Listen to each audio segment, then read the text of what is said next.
The impact show में आप सभी का स्वागत है। मैं हूं रजत अवस्थी और आप देख रहे हैं इम्पैक्ट भारत टीवी। बांग्लादेश से जो तस्वीरें सामने आ रही हैं ना, डरा देने वाली है। आप मेरे बगल में देख पा रहे होंगे। और जो खबरें आ रही हैं ना, वो भी चिंता को बढ़ाने वाली हैं। शेख हसीना का तख्ता पलट करने के बाद ये कट्टरपंथी प्रधानमंत्री यूनुस जब से गद्दी पर बैठा है, उसके बाद से हिंदुओं को लगातार निशाना बनाया जा रहा है। आप देख रहे हो, कई महीनों से चल रहा है। महिलाओं के साथ जो दुर्व्यवहार हुआ, उनकी हत्या की गई, उनकी जान ली गई। अब वो बढ़ रहा है, रुक नहीं रहा है। लेकिन विश्व के किसी भी देश को और नेता को ये दिखाई नहीं दे रहा होगा। ना ही हमारे देश के जो बड़े बुद्धिमान नेता हैं, जो हर चीज पे मुस्लिम बचाओ आंदोलन में जुट जाते हैं, उन्हें भी ये हिंदुओं पर हो रहा अत्याचार नहीं दिखाई देगा। कल मैं आपको पाकिस्तान से एक गंभीर खबरें जो सामने आई हैं उस पर भी रिपोर्ट दिखाऊंगा। लेकिन आज हम बात बांग्लादेश की करेंगे। पड़ोसी देश बांग्लादेश से आ रही तस्वीरें और रिपोर्ट बेहद चिंताजनक है। एक तरफ भारत के खिलाफ सड़कों पर प्रदर्शन, तो दूसरी तरफ बांग्लादेश में रहने वाले हिंदू समुदायों पर हमलों के आरोप हैं। कहीं मंदिरों को निशाना बनाए जाने की खबरें हैं, तो कहीं हिंदू स्वामित्व वाली फैक्ट्रियों और मीडिया हाउस पर हमले की तस्वीरें आई हैं। और कुछ मामलों में जान जाने के दावों ने हालात को गंभीर कर बना दिया है। लेकिन सबसे बड़ी चीज है कि हमारे देश का मीडिया इसको तवज्जो नहीं दे रहा है, क्योंकि हिंदुओं की बात है ना। बांग्लादेश में मर रहे हिंदुओं से क्या लेना देना भारत की मीडिया का? कोई दिखा रहा है खबर? लेकिन इम्पैक्ट भारत टीवी अपनी जिम्मेदारी के साथ, और मैं रजत अवस्थी, आपको दिखाऊंगा भी और आपको सच्चाई बताऊंगा भी। भारत विरोधी प्रदर्शन क्यों किए जा रहे हैं बांग्लादेश में?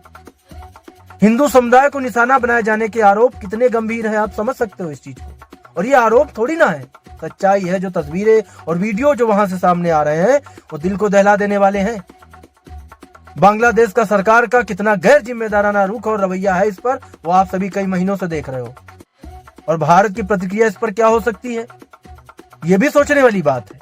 भारत सरकार को भी इस पर कठोर निर्णय कुछ लेना पड़ेगा। बांग्लादेश को बताना पड़ेगा कि बाप भारत ही है, पाकिस्तान का भी और भारत का भी। भीख में दिया गया था बांग्लादेश। या ये भी कह सकते हैं कि कुछ गैर जिम्मेदार हाथों ने बांग्लादेश बना करके अलग कर दिया था। जब भारत ने की सेना ने बांग्लादेश को कब्जा किया था, तो उस पर स्वामित्व भारत का होना चाहिए था, वो निर्णय होना चाहिए था। लेकिन नहीं, दरिया दिली दिखाई गई। जैसे तमाम जमीन दे दी गई भारत की, कहीं चीन को, कहीं किसी को, वैसे ही बांग्लादेश अलग बना दिया। बांग्लादेश के कई हिस्सों से ऐसी रिपोर्ट सामने आ रही है जहां भारत के खिलाफ नारेबाजी करते हुए प्रदर्शन किए गए। इन प्रदर्शनों के दौरान कुछ कट्टरपंथी तत्वों पर आरोप है कि उन्होंने हिंदू समुदाय से जुड़े प्रतिष्ठानों को निशाना बनाया है। और ये वीडियो उसका गवाह है। रोती बिलखती माएं, पत्नियां, बच्चियां, बच्चे, जिनके अपनों की जान ले ली गई इस कट्टरपंथी सोच और प्रदर्शन में, ये दिखाई नहीं दे रहा है किसी को। हिंदू समुदाय की फैक्ट्रियों में तोड़फोड़ की जा रही है, मीडिया हाउस पर हमले किए जा रहे हैं, मंदिरों और धार्मिक स्थलों को नुकसान पहुंचाया जा रहा है, और कुछ जगहों पर हिंदुओं की जान भी ली जा रही है। हालांकि इन घटनाओं की स्वतंत्र पुष्टि अलग अलग स्तर पर की जा रही है, लेकिन हालात को लेकर डर और सुरक्षा का माहौल साफ नजर आ रहा है। बांग्लादेश में रहने वाला हिंदू समुदाय पहले ही अल्पसंख्यक है, और ऐसे में लगातार सामने आ रही हिंसा की खबरों ने उनके मन में डर और असुरक्षा को कितना गहरा कर दिया, आप सोचो। हम सिर्फ शांति से रहना चाहते हैं, वहां के लोग कह रहे हैं जो हिंदू हैं, लेकिन बार बार हमारी पहचान को निशाना बनाया जा रहा है। ये वहां के लोग कह रहे हैं हिंदू समुदाय के, वो हिंदू हैं, इसलिए उनकी जान ली जा रही है। न सरकार सुन रही है, न आर्मी सुन रही है, न पुलिस सुन रही है वहां की। किससे गुहार लगाए वो? कौन उनकी मदद करेगा? कौन करेगा उनकी मदद? फैक्ट्री और मीडिया हाउस पर हमले सिर्फ संपत्ति का नुकसान नहीं होते, बल्कि रोजगार, अभिव्यक्ति की आजादी और आर्थिक स्थिरता पर सीधा हमला माने जाते हैं। और ये है सीधा हमला। रोजी रोटी चली जाती है लोगों की। छोड़ो रोजी रोटी, अजी जान ले रहे हैं भाई। हिंदू हो, मारे जाओगे। विशेषज्ञों का मानना है कि अगर ऐसे हमले नहीं रुके तो बांग्लादेश की आंतरिक स्थिरता और अंतरराष्ट्रीय छवि दोनों पर असर पड़ेगा। कुछ रह गया है क्या असर पड़ने को? किस चीज का इंतजार किया जा रहा है? ये छवि है किसी देश की, कि वहां अल्पसंख्यक है तो उनकी जान ले लो, हिंदू है तो मार दो, उनके मंदिर तोड़ो, उनकी दुकानें तोड़ो, उनकी फैक्ट्रियां जला दो। भारत और बांग्लादेश के रिश्ते ऐतिहासिक और रणनीतिक रहे हैं, लेकिन भारत विरोधी प्रदर्शन और हिंदुओं पर हमलों के आरोपों ने इन रिश्तों को तनाव की आशंका बढ़ा दी है और तनाव होना चाहिए। भारत इस स्थिति पर करीबी नजर बनाए हुए है, जबकि अल्पसंख्यकों की सुरक्षा को लेकर राजनीतिक स्तर पर चिंता जताई जा सकती है। अंतर्राष्ट्रीय मंचों पर भी यह मुद्दा उठ सकता है, लेकिन साहब हाथ से निकल गया है मामला। अब कार्रवाई का समय है। मैं भारत सरकार से आग्रह करता हूं कि वहां पर मारे जा रहे हिंदुओं की सुरक्षा के लिए कदम उठाना चाहिए, मानवता के नाते उठाना चाहिए, क्योंकि अब ये मुद्दा उठाने वाली चीजें थोड़ी रह गई हैं।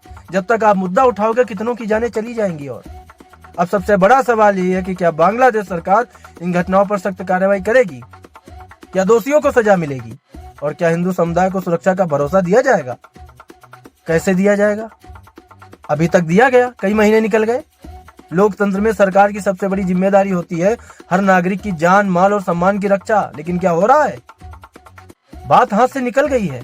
सुरक्षा मिलनी होती तो कब का मिल जाती ना।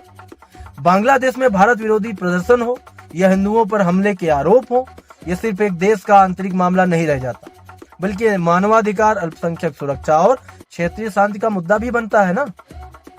शांतिपूर्ण समाधान की भी जरूरत है, कानून के सख्त पालन की भी जरूरत है और नफरत के खिलाफ एकजुट होकर खड़े होने की भी तो जरूरत है। इंपैक्ट भारत टीवी इस मामले पर, इस घटना पर पूरी नजर बनाए हुए है। हमारे रिपोर्टर भी वहां मौजूद है जो एक एक पल की खबर पहुंचा रहे हैं और हम आपको लगातार इसकी जानकारी देते रहेंगे। बाकी कोई टीवी चैनल, न्यूज चैनल दिखाए या ना दिखाए, हम अपनी जिम्मेदारी कम से कम ऐसे नहीं छोड़ सकते। और सवाल यही उठता है एक बार फिर से कि ऐसे हमले क्यों? हिंदू सहिष्णु है इसलिए, हिंदू शांति चाहता है इसलिए, हिंदू लोगों की जान नहीं लेता इसलिए, हिंदू आतंकवाद नहीं फैलाता इसलिए, तो बाकी लोग हावी हो जाएंगे हिंदुओं पर। यह खबर सिर्फ खबर की तरह मत देखिएगा आप लोग, ये चिंता है। आप ये समझो, भारत का हाल भी यही हो सकता है अगर अल्पसंख्यक होता हिंदू। यहाँ पर कोशिशें हो रही हैं लगातार, हिंदुओं के खिलाफ रोज साजिशें रची जाती हैं भारत में भी, लेकिन जहां पर अल्पसंख्यक हिंदू है, चाहे वो पाकिस्तान हो चाहे बांग्लादेश हो, वहां पर हिंदुओं के हालात देखो। जबरन बच्चियों को, महिलाओं को घर से उठा लेते हैं, किसी के साथ भी शादी करा देते हैं, धर्म परिवर्तन करा देते हैं। ये क्या तरीका है? हिंदुओं की यह हालत कैसे देख सकता है कोई? और ये सबसे बड़ी चीज कि एक व्यक्ति अपना जीवन भी अपने तरीके से नहीं जी सकता। लोग बड़ी बड़ी दुहाई देते हैं, मानवाधिकार की बातें करते हैं, तो जब हिंदुओं के ऊपर इस तरह का संकट आता है, जबरन उनकी जान ली जाती है, बच्चियों की, बहन बेटियों की आबरू लूट ली जाती है सरेआम, उस समय इन बड़े बड़े नेताओं की, बड़े बड़े देश के ठेकेदारों की राजनीति, सोच, मानसिकता, चिंता कहाँ चली जाती है? यह हमारा बड़ा सवाल है दर्शकों आपसे। आप सोचिएगा जरूर, इस पर विचार भी करिएगा। अभी के लिए इतना ही। हमारी मुलाकात आपसे कल फिर होगी। आपको बताएंगे पाकिस्तान की भी काली सच्चाई, वहां पर हिंदुओं के साथ क्या हो रहा है, उस पर विस्तृत रिपोर्ट आपको दिखाएंगे। तब तक देखते रहिए इंपैक्ट भारत टीवी। आप देख रहे हैं इंपैक्ट भारत टीवी।